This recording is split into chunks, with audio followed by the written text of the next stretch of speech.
Gentlemen, welcome. Before I begin, I just want to thank all of you for tuning in. I did not expect so many homies to turn up to be eager to join another gym story, yet here we are. The amount of support and love I feel is nuts, man. The encouragement I felt from this community is a huge portion of why this journey was even possible. The truth is, if it wasn't for y'all, I definitely wouldn't be making this video right now. I appreciate each and every one of you. Now that we got that out of the way, let's begin. My weight loss journey began towards the end of senior year. However, I must add in some filler of my origins to really get everyone on the right track. Everyone knows me and the homies hate filler, but part of maturing is realizing that filler is a necessity to truly enjoy peak entertainment. So embrace the filler, buckle your seatbelts, and let's get the show on the road. My whole life I was always a bigger kid. I could blame it on my metabolism just like everyone else, but considering I didn't start sports until middle school and I ate fast food and donuts almost every day of my life, I was fat because I made myself fat. I started my lifting journey towards the end of middle school where I walked into the Iron Dread and met one of the coolest dudes I know for the first time, Coach Witt. Let me tell you, I quickly fell in love. Because of my size, I was naturally a tank with my lower body due to the insulation that was stored inside of me. Freshman year, I lost a ton of weight because I wrestled and ate almost no carbs every day. I lost about 30 pounds by doing this, but this fame didn't last long because of the starvation I put myself through during the season. After wrestling, I started hitting the weights, and this marked the start of my powerlifting arc. During the summer of sophomore year, I gained about 15 pounds, but I say it was a solid 15, and it set me up for success. Honestly, sophomore year felt like the peak of my life. I felt on top of the world. I found a great group of friends. All my classes were going well. I had my first season of powerlifting, and I was putting up numbers that I didn't even think were achievable. Everything was perfect. You guys already know where this is going. Just like every white chick ever, I hit the buffet while I was stuck at home. I would eat at 4 in the morning, and I didn't really care what I was putting in my body. Yeah, sure, I did some exercises with the equipment I had at my house, but I essentially had 100 pounds in sand weights and a 10-pound bar. And for the 30 to 40 minutes I put into training, I spent about 10 to 12 hours playing GTA and scrolling through TikTok. It's only a matter of time before all of this caught up with me. Over quarantine, I gained 25 pounds, followed by another 10 throughout the football season, and then I gained another 15 over junior year. By the time football came around, I weighed a whopping 240 pounds. In all honesty, once I saw that I was over 240, I stopped stepping on the scale. I was so discouraged and embarrassed that I couldn't bring myself to step on anymore. Okay. So I know what many of you guys may be asking. Why didn't you just lose the weight after quarantine if you were comfortable with where you were at? Well, with that, I have one simple answer for you.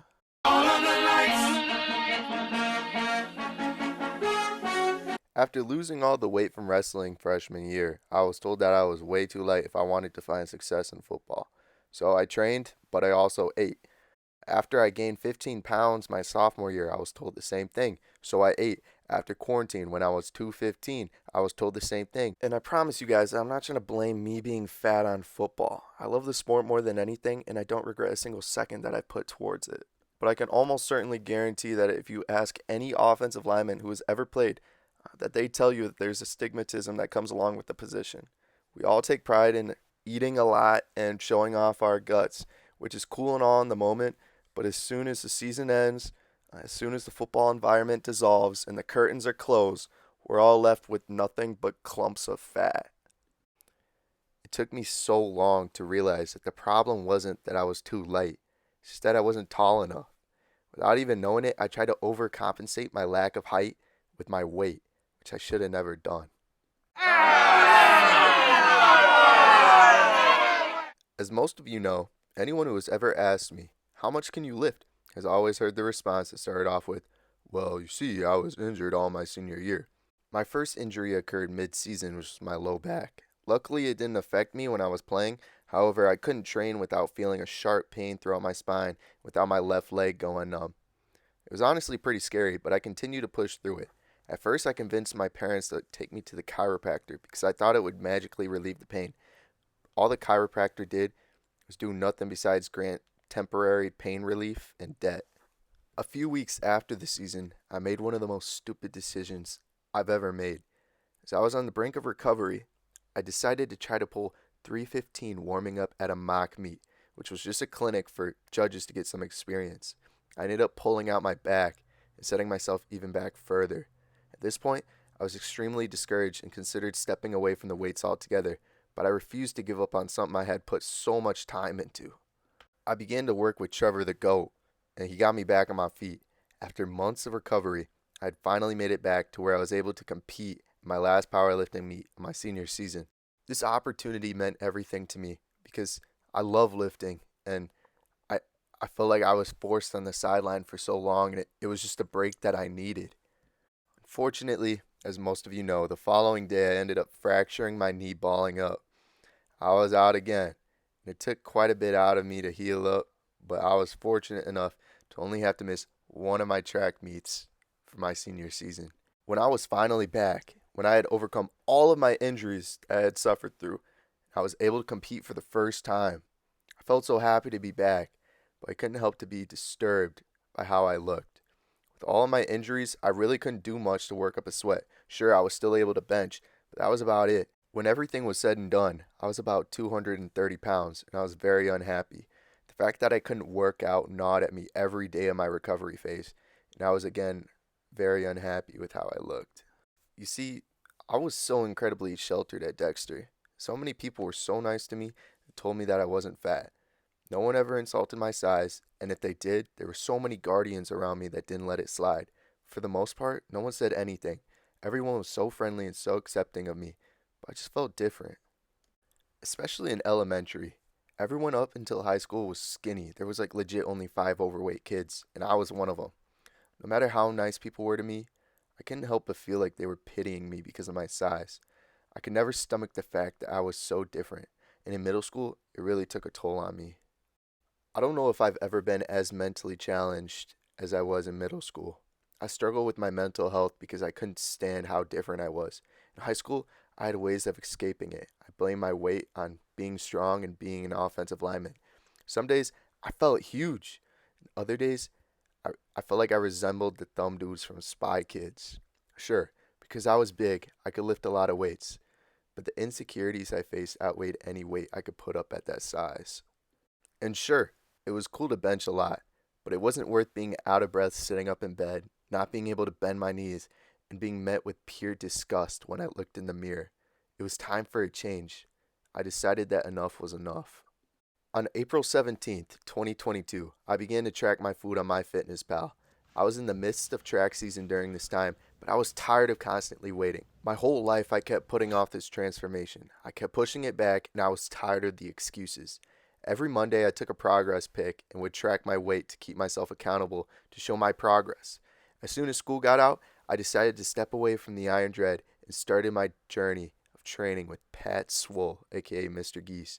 We train 6 days a week. I do cardio almost every day, whether that be running, incline walk, elliptical, stairmaster, rower, hit workouts, ab workouts, you name it. Does it get hard? You bet. Some days are worse than others. So what? I can't go back to where I was. I've plateaued 3 times during my journey, yet I refuse to give up because I feel like I'm so close.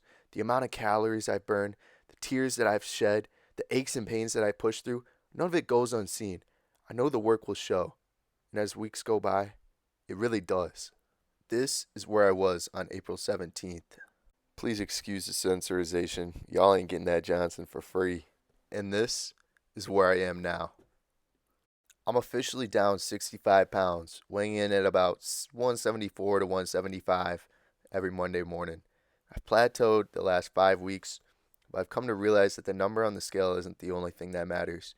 Before this journey, you'd never catch me without a sweatshirt. Heck, I didn't even want to take off my mask because I was so insecure about the fat on my face. But now, well, I still have crippling body dysmorphia, so I only wear sweatshirts, but at least they look baggy on me.